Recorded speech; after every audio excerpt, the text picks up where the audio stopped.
Okay, students, after the break, now next again. तो अभी हम लोगों ने पढ़ा that is alpha amino acid की कहानी पढ़ी, कितने टाइप के होते हैं ये सब पढ़ा हमने। अब मान लीजिए आपको पता करना है दैट इज हेडिंग क्या होगा, detection of alpha amino acid in A compound.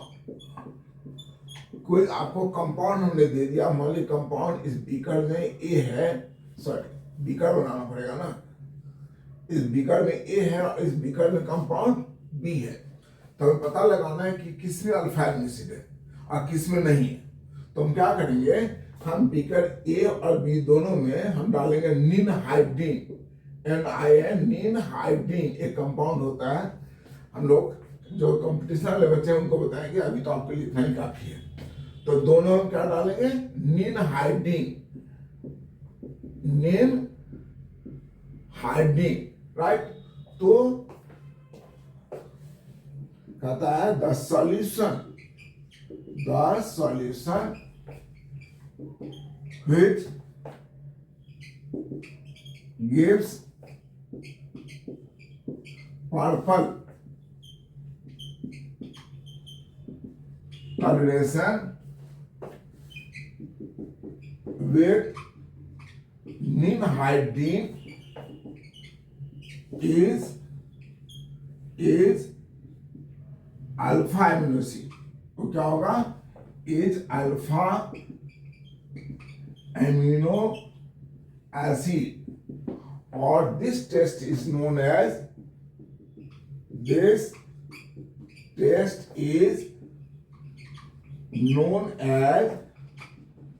Ninhydrin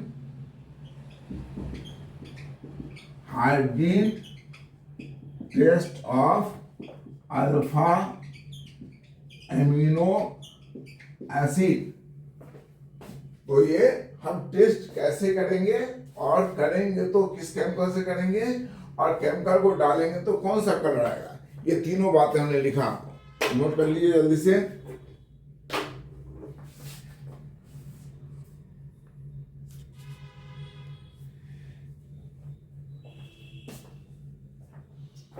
हो गया, ओके। अब इसके बाद ये तो केमिकल टेस्ट हो गया, फिजिकल टेस्ट देखते हैं कि फिजिकल प्रॉपर्टी क्या होगा। तो लिखेंगे यहां पर क्या, physical property of alpha amino acid.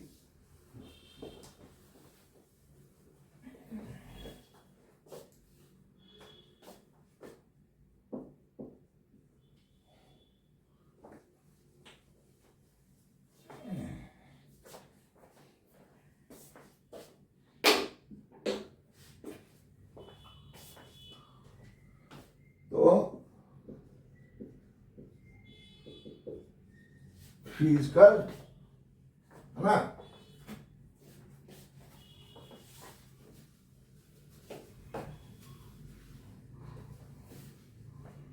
Physical properties of alpha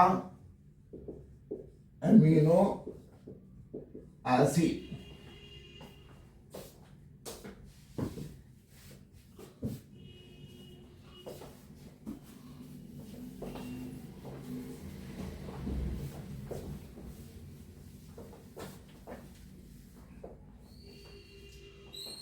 तो कहता है क्या, इट इज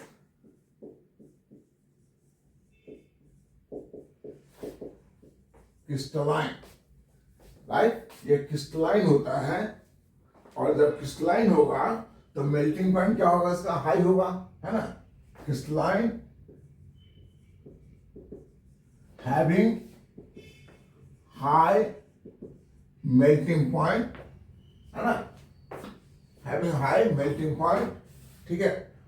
और जब क्रिस्टलाइन होगा ये कंपाउंड हमारा, कोई भी कंपाउंड जब क्रिस्टलाइन होता है तो और भी प्रॉपर्टी उसकी क्या क्या होती है बताइए। क्रिस्टलाइन होने वाले कंपाउंड की और भी प्रॉपर्टी क्या क्या होती है, बोलो। crystalline having high melting property colourless,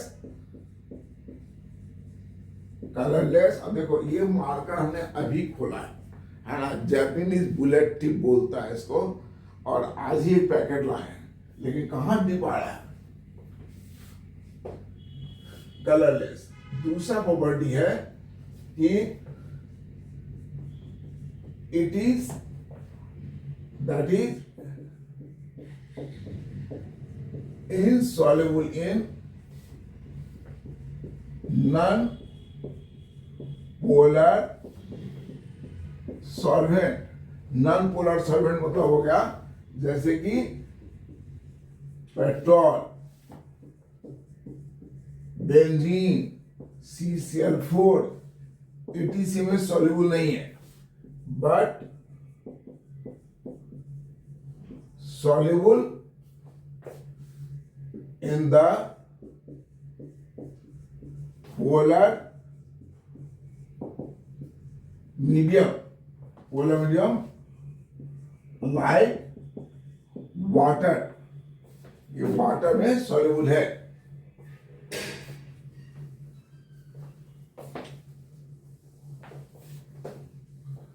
ये वाटर में soluble है।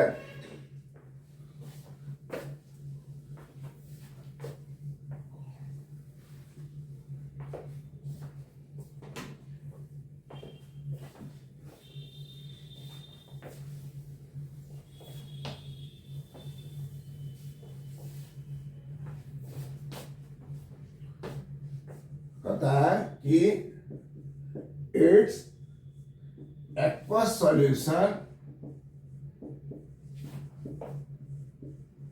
behave as dipolar and has high dipole moment, high dipole moment होता है उसका। क्यों? क्योंकि डाइपोलर एग्जिस्ट करता है। तो अब ये डाइपोलर कैसा एग्जिस्ट करता है वो देखता हूं इसको। यहां तक नोट कर लिया आपने, dipole moment, right, as in aqueous medium, it has structure, कैसा स्ट्रक्चर होता है?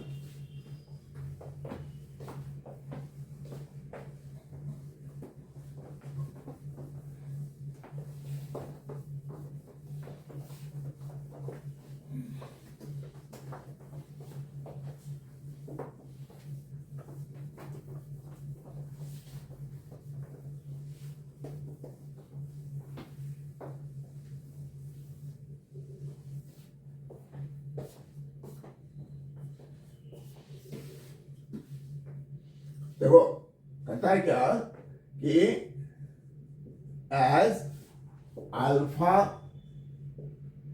Amino acid has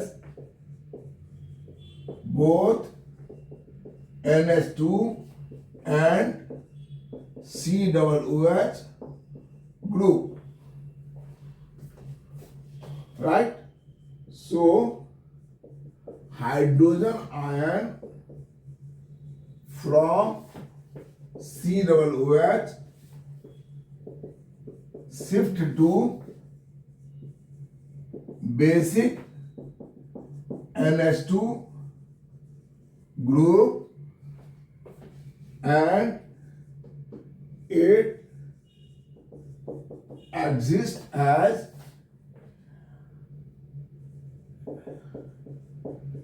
internal salt, जिसको बोलते हैं डाइपोलर आयन। तो आर ये हो गया हमारा कौन सी COOH, ये NH2 और ये R, ये H। तो ये क्या होगा, यहां से H प्लस ये यहां से यहां शिफ्ट कर जाता है क्योंकि यहां पर लोन पेक्टोन है। तो कैसे एग्जिस्ट करेगा ये, C double minus NH3 plus HNR। तो ये डाइपोलर हुआ कि नहीं हुआ, तो इसी डाइपोलर को बोलते हैं zwitter ion. Dipolar equal to internal salt, और इसी को क्या बोलते हैं, ज्विटर आयन।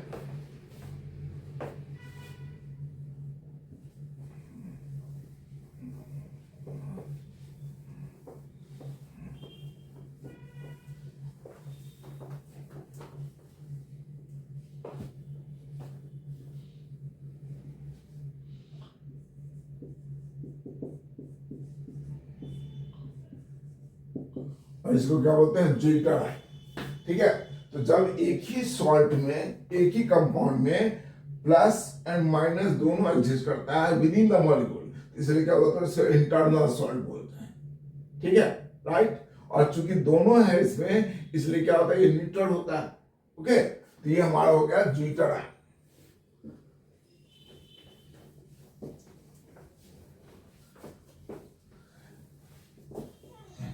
ये कैमलिन का है, right.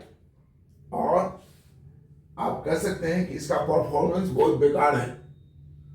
So I strongly condemn this Camlin department और Camlin company that he is making so poor marker. White board marker made by Camlin is very poor.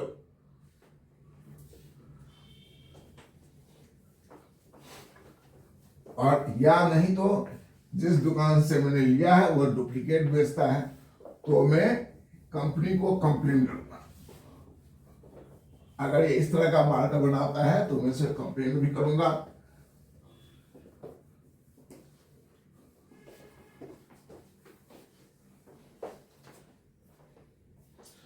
दो प्रॉब्लम हो रहा है, एक तो ये मार्कर अच्छी तरह से प्रिंट नहीं कर रहा, डिप नहीं लिखता है, दूसरा इसको इरेज करने में भी प्रॉब्लम हो रही है। Both problem is here.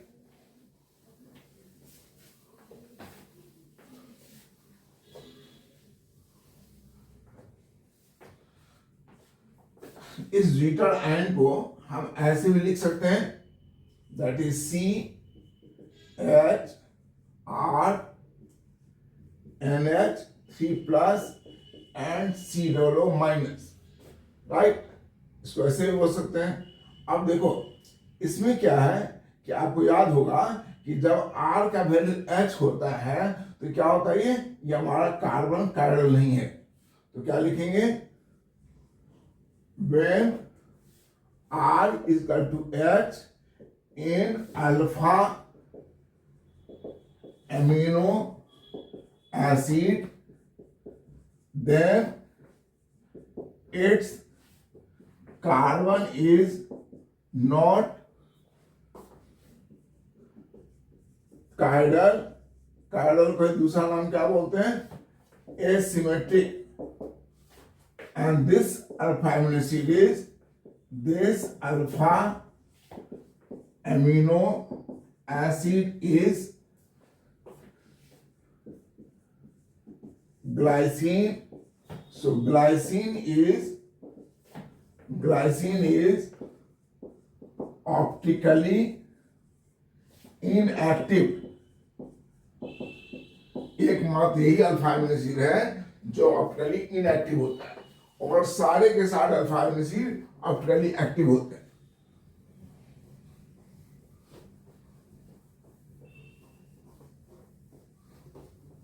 बहुत प्रेशर लगाना पड़ता है तब जाकर के इरेज होता है। तो क्या लिखेंगे, सो ओनली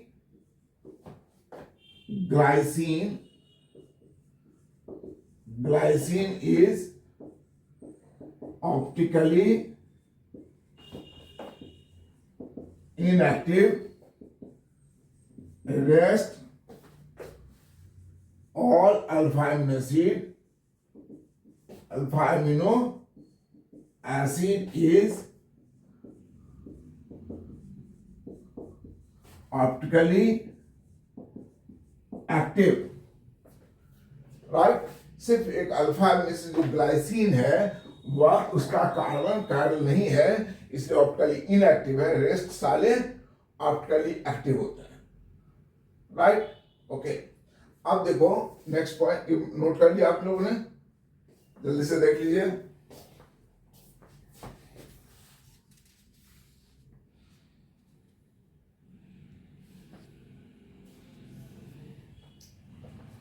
Noted? Okay.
तो हम लोगों ने भी पढ़ा अल्फा यूनिसी का ज्यूटर आयन स्ट्रक्चर।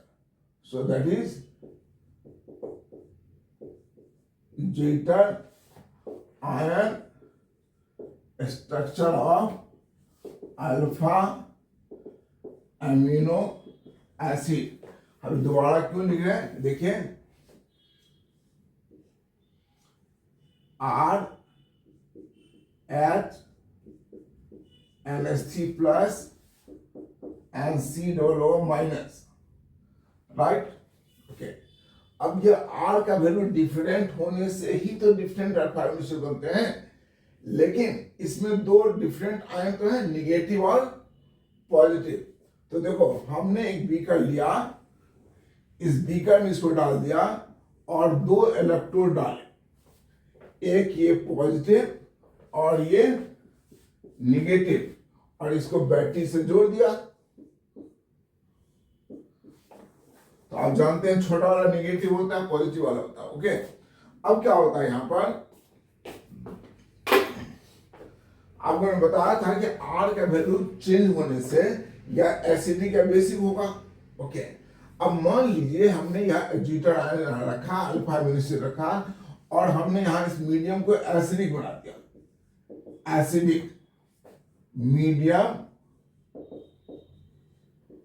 was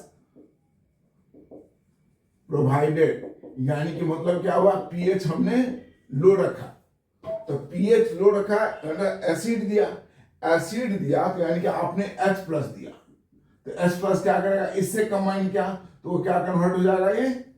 सो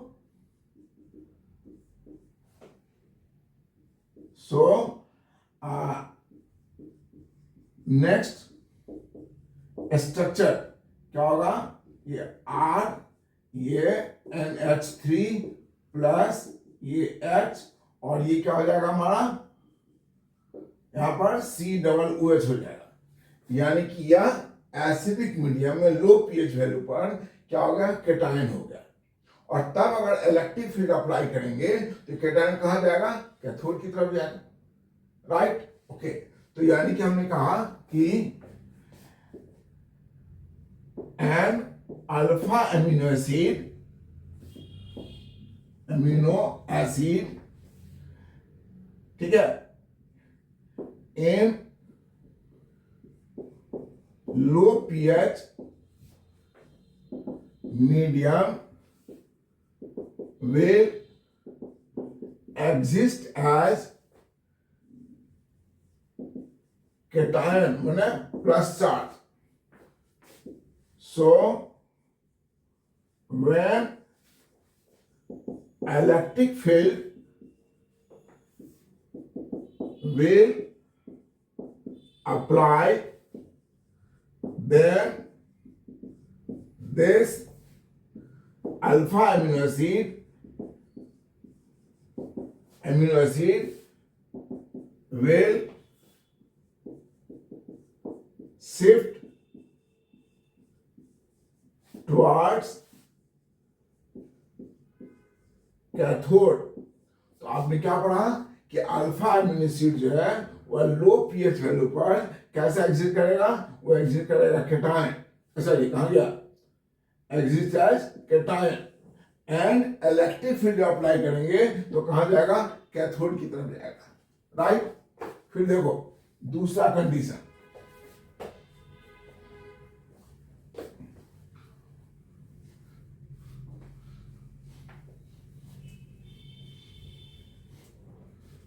तो आपका कंपाउंड है R see this NH3 plus NH। अब आपने क्या किया, high pH medium, high pH medium मतलब बेसिक है ना, हाई पीएच मतलब बेसिक, तो बेसिक मतलब OH माइनस, तो OH माइनस क्या करेगा, माइनस माइनस तो रिएक्शन करेगा नहीं, तो ये OH माइनस यहां से H प्लस ले लेगा और तब एग्जिस्ट क्या करेगा, ये एग्जिस्ट करेगा R C double minus NH2 and H, यानी कि कैसा एग्जिस्ट करेगा, ये एनायन की तरह, एनायन, राइट। और तब इलेक्ट्रिक फील्ड अगर अप्लाई करेंगे तो माइनस कहां जाएगा, एनोड पर जाएगा, राइट। तो क्या लिखेंगे, when alpha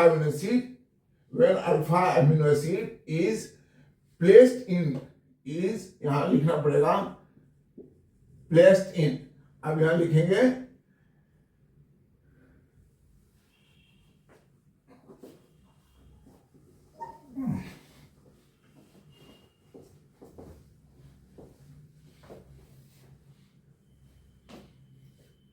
तो इन बेसिक मीडियम, तो लिखेंगे when alpha amino acid is placed in high pH medium,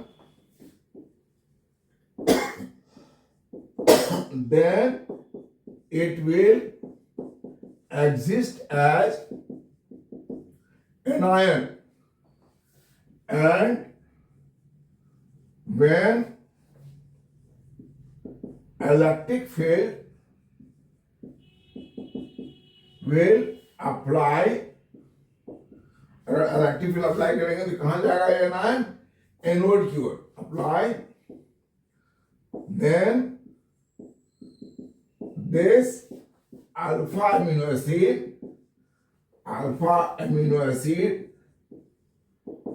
will shift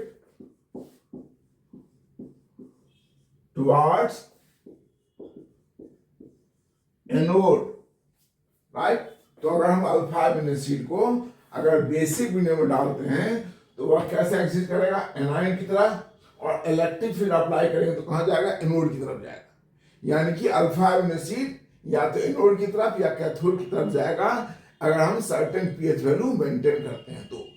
लेकिन प्रत्येक अल्फा अमीनो एसिड का एक पर्टिकुलर पीएच वैल्यू होगा, वह पीएच वैल्यू अगर मेंटेन करेंगे और तब इलेक्ट्रिक फील्ड अप्लाई करेंगे तो वह अल्फा अमीनो एसिड कहीं नहीं जाएगा, न एनोड की ओर न कैथोड की ओर। तो जिस पीएच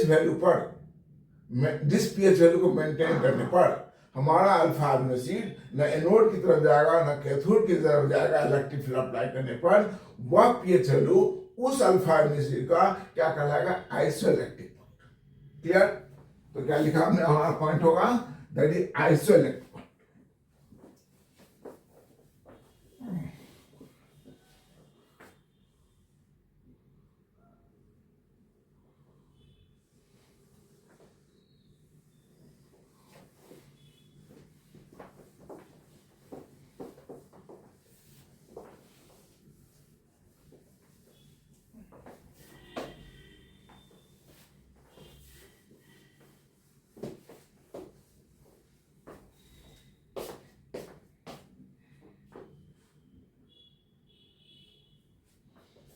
तो आ रहा पॉइंट हमारा that is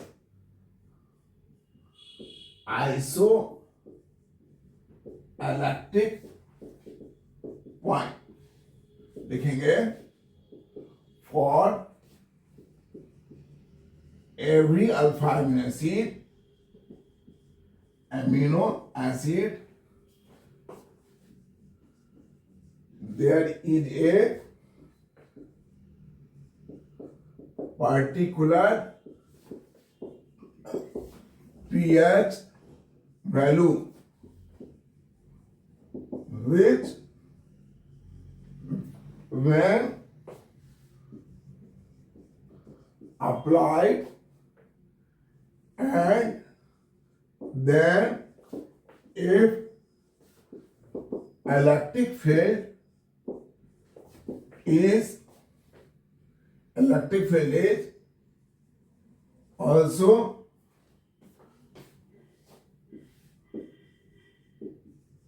provided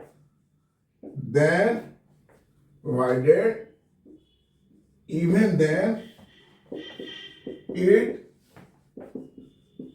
neither moves towards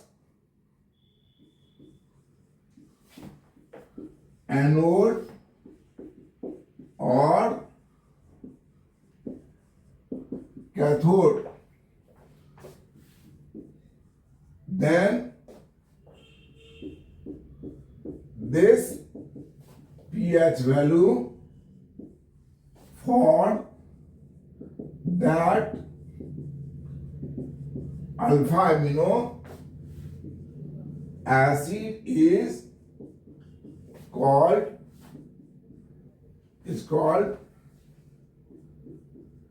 its isoelectric point, right? तो ये हमने पढ़ा आइसोइलेक्ट्रिक पॉइंट क्या होता है, नोट कीजिए।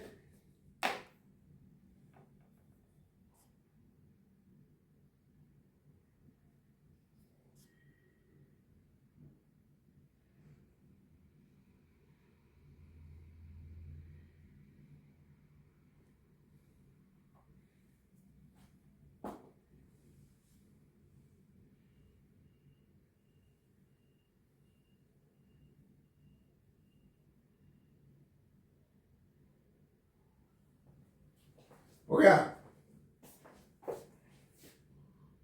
बता दें।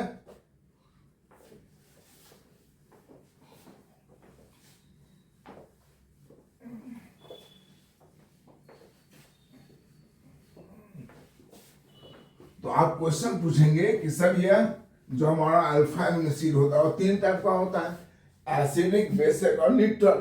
तो सबके लिए पीएच रेंज क्या होगा? तो कहता है कि दैट इज, यहां लिखेंगे लोग, types of alpha amino acid and iso electric point.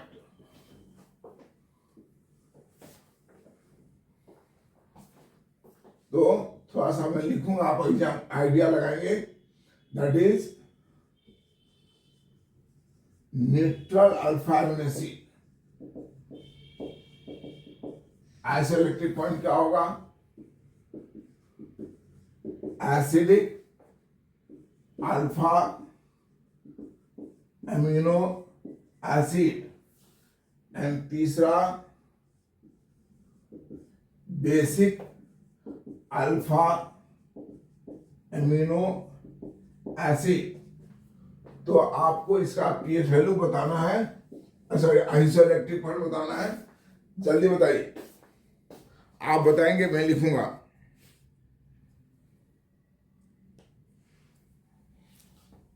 ठीक है, हाँ वाणी बताओ। अच्छा ठीक है, सो न्यूट्रल के लिए होगा slightly less than 7, right? Okay, Ramesh आप बताइए एसिडिक के लिए क्या होगा? एसिडिक के लिए बोलो 5 नहीं, दैट इज एसिडिक के लिए 3.0 से लेकर के टू 5.4। तो बेसिक के लिए क्या होगा, ऑब्वियस है इससे ऊपर होगा। सो दैट इज टू कितना हो सकता है इसका बेसिक के लिए, बेसिक मीडियम 7.4 से लेकर के 10.8 तक। So we have learn this isoelectric point, note कीजिए, बड़ा इंपॉर्टेंट टॉपिक है।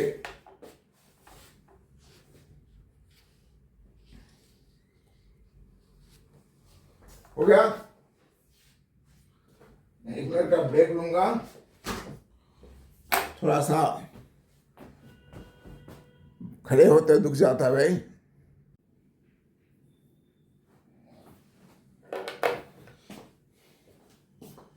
Okay, students, come back to the topic of alpha amino acid. अब हम लोग अल्फा अमीनो एसिड का कन्फिग्रेशन पढ़ेंगे। कन्फिग्रेशन का मतलब है जैसे हम लोगों ने किसका पढ़ा था, ग्लूकोज का, है ना, या कार्बोहाइड्रेट का, राइट, उसी तरह इसका भी कन्फिग्रेशन पढ़ेंगे।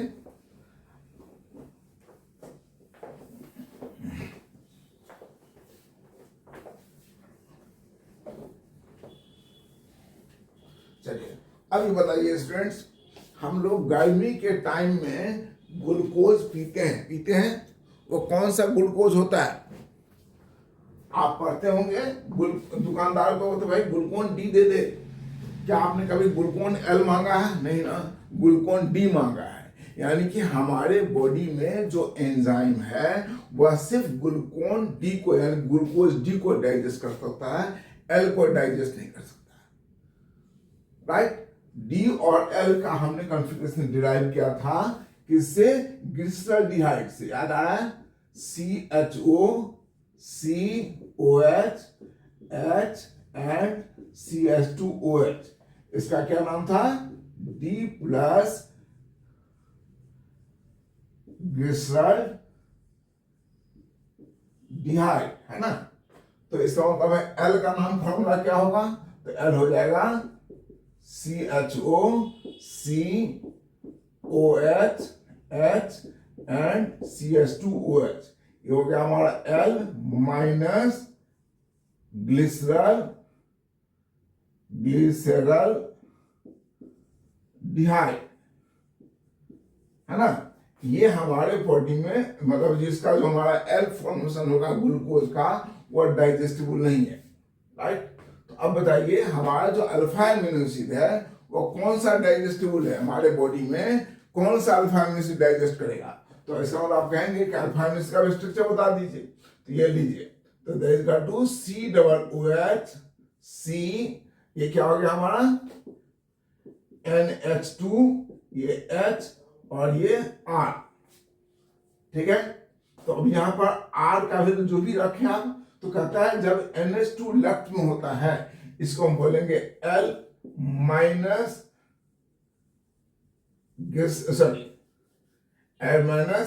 Alpha amino acid, right. तो जब NH2 ग्रुप लेफ्ट में होगा, NH2 ग्रुप जब लेफ्ट में होगा उसको बोलेंगे हम लोग क्या, L अल्फा एमिनो एसिड। और हमारे बॉडी में जो एंजाइम है that can digest only L alpha amino acid, it can not digest D alpha amino acid. तो नोट कर लेंगे, हमने स्ट्रक्चर रिलेट किया, बड़ा इंपॉर्टेंट लाइन है।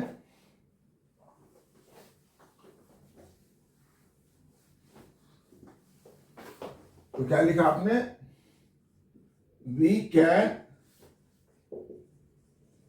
Digest only L minus alpha amino acid because we have only that enzyme which can digest L alpha amino acid, right. तो जब NH2 left में होगा, है ना, आप इसको ऐसे भी लिख सकते हैं, जनरली लिखा तो ऐसे ही जाता है, लेकिन आप ऐसे भी लिख सकते हैं, that is NH2H R and C double. तो जब NH2 लेफ्ट में है तो इसको क्या बोलेंगे हम लोग, L माइनस, और जब यही हो जाएगा राइट में तो क्या उसको R माइनस बोलेंगे, है ना, राइट। ये L हो गया, कोई डाउट। तो हमारे बॉडी में कौन डाइजेस्ट हो सकता है, सिर्फ L डाइजेस्ट हो सकता है, R नहीं हो सकता। अभी देखो ये, अब यहां पर ये RS नोमेनक्लेचर याद होगा आपको, तो RS नोमेनक्लेचर के हिसाब से ये हमारा जो कॉन्फ़िगरेशन है वो S है। कौन है, S। और अगर ये R का वैल्यू इससे बड़ा हो जाए, उसका मास इससे बड़ा हो जाए, तो क्या हो जाएगा, दैट इज R हो जाएगा, ठीक है। तो क्या लिखेंगे,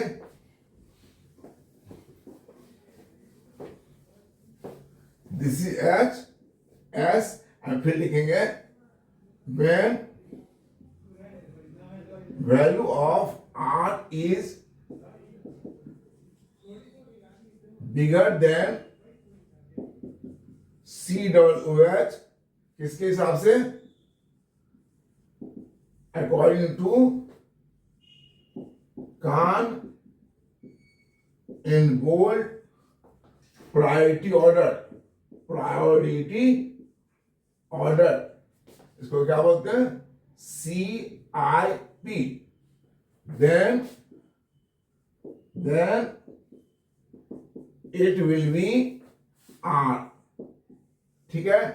जब हमारा R का वैल्यू क्या हो जाएगा, इससे बड़ा हो जाएगा, तो उसको क्या बोलेंगे, कॉन्फ़िगरेशन, ये R तो अल्काइल हो गया, ये अल्काइल मिथाइल प्रोपाइल जो भी होता है वो होता है H, या जो भी आप इसको बोल देंगे, मतलब जो अल्काइल होता है, ये R मतलब दैट इज RS नोमेनक्लेचर, ठीक है। ये S नोमेनक्लेचर और ये R नोमेनक्लेचर, जी क्लियर। तो L कॉन्फ़िगरेशन और S कॉन्फ़िगरेशन सब समझ आ गया आपको। अब पॉइंट ये है, बता दें इसको, और आई noted this.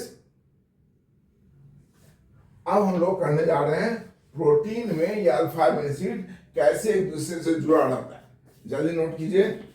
That is alpha amino acid in protein, बता दें। तो एक्चुअली में हम इसको टॉपिक को, प्रोटीन का स्ट्रक्चर जो है वो हम लोग नेक्स्ट क्लास में करेंगे, लेकिन जस्ट एक इंट्रोडक्शन पार्ट कर देते हैं।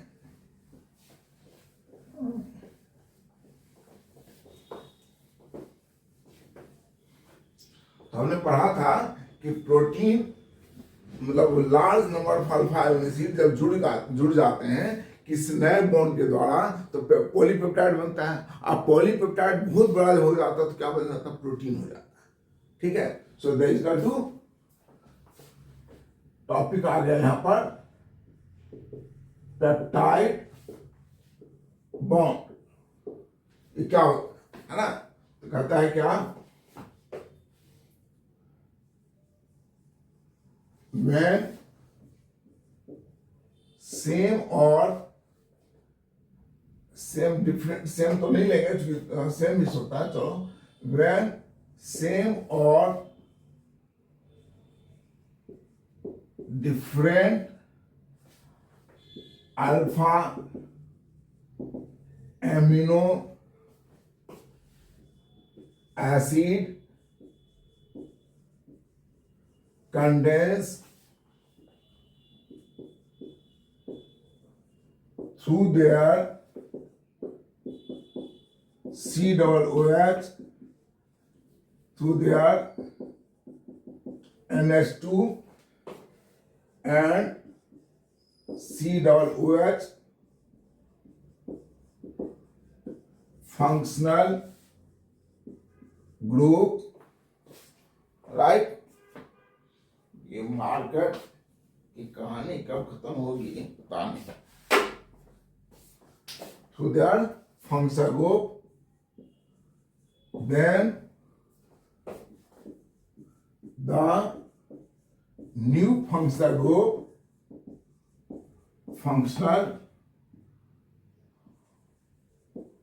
group develop is called peptide और एमाइड बॉन्ड।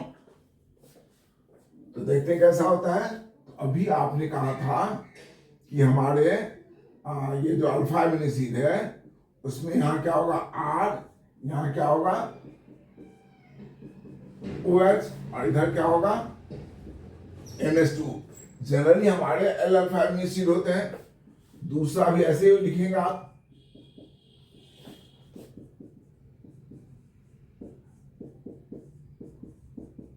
तो ये OH और ये H दोनों मिलके वाटर बन के निकल जाएगा, राइट। तो यहां पर क्या होगा, एक नया फंक्शन ग्रुप डेवलप होगा। वो क्या हो गया, ये दिस फंक्शन ग्रुप को क्या बोलते हैं, पेप्टाइड और एमाइड बॉन्ड। पेप्टाइड और एमाइड बॉन्ड। अब ये जब बहुत सारे इस तरह से जुड़ते चले जाएंगे तो उसको हम क्या बोलेंगे, पॉलीपेप्टाइड बॉन्ड। ठीक है, राइट। कोई डाउट्स में, इसको बोलते हैं पेप्टाइड और एमाइड बॉन्ड। ठीक है, इसमें ये NH2 ग्रुप क्या होगा, लेफ्ट होगा, और कार्बन ग्रुप क्या होगा, राइट होगा। So we shall discuss this peptide bond, polypeptide bond and protein etc. tomorrow. Thank you students.